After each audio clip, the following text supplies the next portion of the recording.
Di salah satu sekolah dasar, seorang anak tersungkur setelah dipukuli oleh beberapa rekannya. Mereka yang memukuli tampak begitu senang. Mereka merasa memiliki kuasa. Mereka merasa diri kuat dan hebat. Sementara anak yang dipukuli itu hanya mampu tersungkur, menangis, dan menyesali hidupnya. Di dalam hatinya ia berkata, "Untuk apa aku hidup jika hanya menjadi bulan-bulanan para pelaku kekerasan?"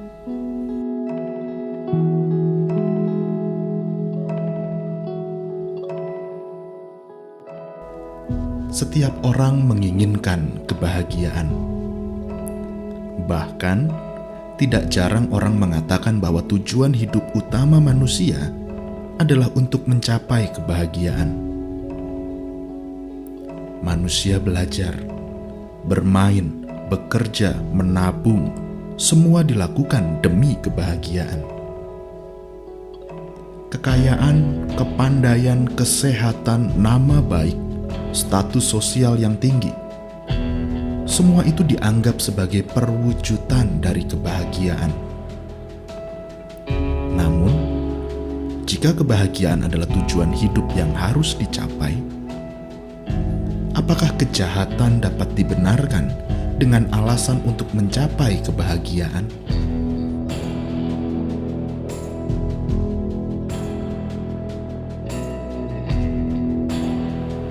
Amsal 15 ayat 13. Hati yang gembira membuat muka berseri-seri, tetapi kepedihan hati mematahkan semangat.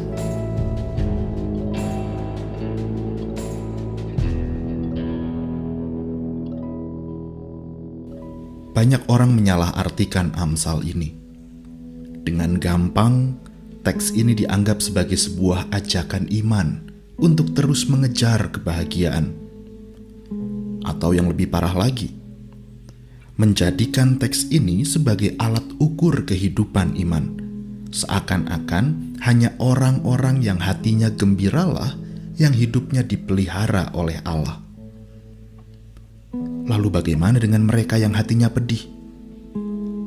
Bagaimana dengan mereka yang semangatnya patah? Apakah Allah tidak memelihara mereka?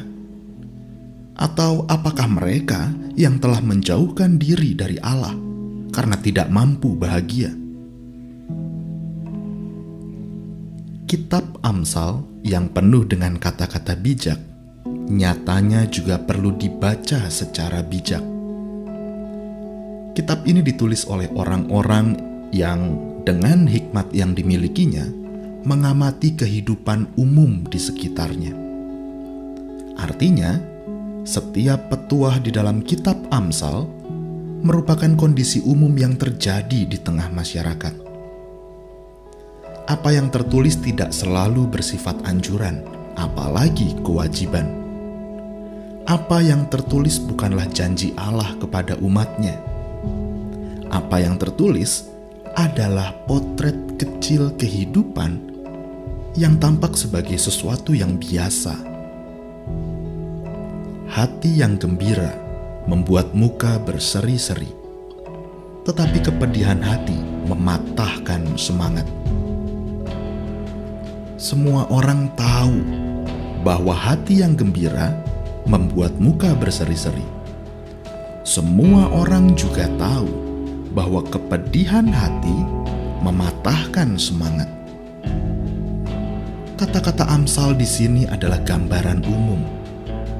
Tidak ada tuntutan untuk mengejar kegembiraan, tidak ada kewajiban untuk menjauhkan diri dari kepedihan hati.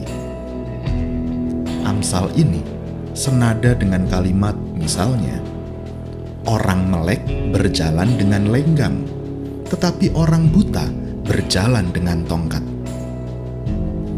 Apakah orang buta harus melek? Atau apakah orang melek harus berjalan dengan tongkat? Justru pola pikir seperti inilah yang dihindari oleh penulis Amsal. Dari pepatah yang biasa, penulis Amsal ingin setiap orang bisa menerima perasaannya. Orang yang sedang mengalami kepedihan hati tidak perlu memaksakan diri untuk gembira. Sementara orang yang tengah gembira tidak perlu berpura-pura patah semangat.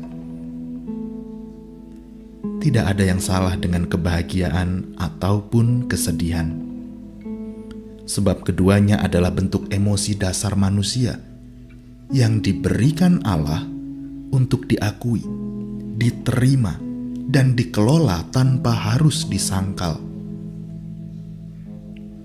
Allah mengasihi kita dengan segala perasaan kita, dengan segala emosi kita.